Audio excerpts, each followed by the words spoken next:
Assalamu alaikum wa rahmatullahi wa barakatuh.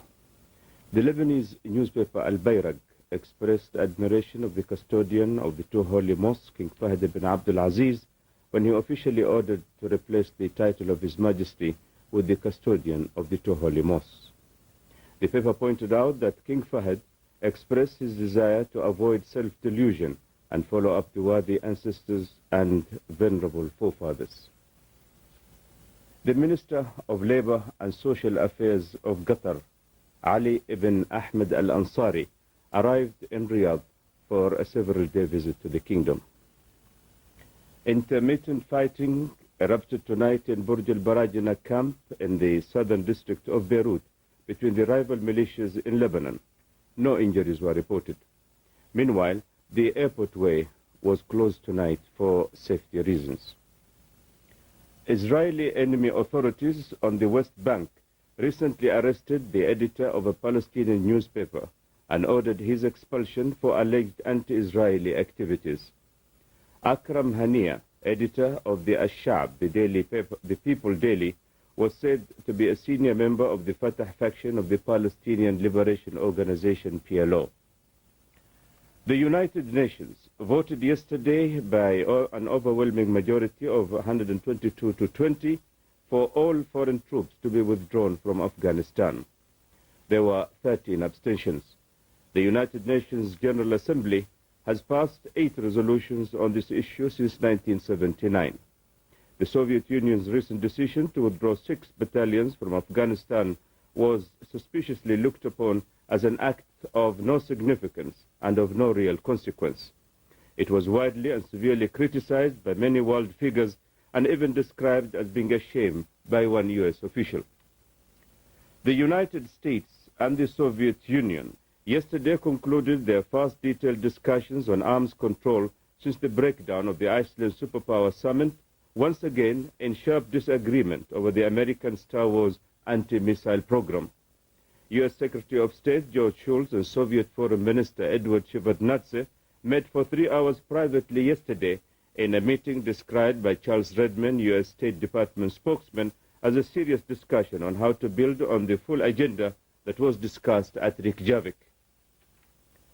After the national U.S. elections, in which the Democrats have claimed a victory, President Ronald Reagan said that the results would not change his plans for the last 2 years of his presidency.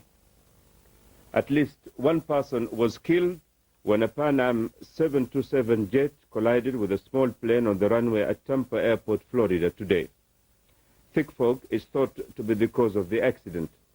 It appears the light aircraft caught fire. Casualty details are yet to be confirmed, but it is thought 3 people were injured on board the Pan Am jet.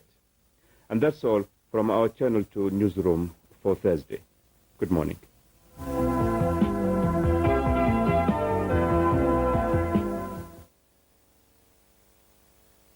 We now wind up our Channel 2 programs with a reading from the Holy Quran. أعوذ بالله من الشيطان الرجيم بسم الله الرحمن الرحيم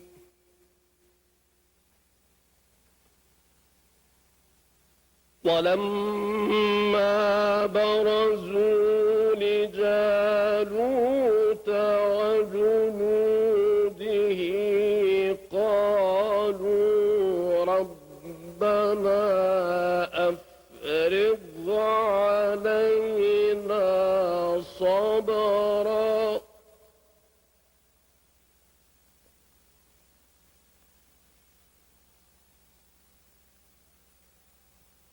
ربنا أفرغ علينا صبرا وثبت أقدامنا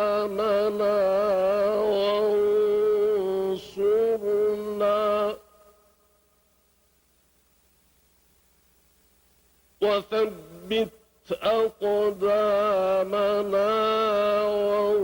وانصرنا على القوم الكافرين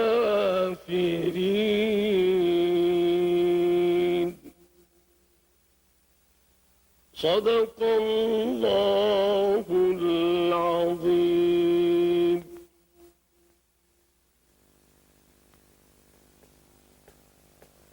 In the name of God, most gracious, most merciful. When they advanced to meet Goliath and his forces, they prayed, Our Lord, pour out constancy on us and make our steps firm. Help us against those that reject faith. And with that, we come to the end of our Channel 2 Saudi Arabian television transmission for Thursday. We hope that the programs we presented met with your satisfaction and look forward to being with you again when we resume transmission at 9 o'clock this morning. Until then, on behalf of the entire staff of Channel 2 Saudi Arabian television, I wish you sweet dreams and a pleasant weekend. Good morning.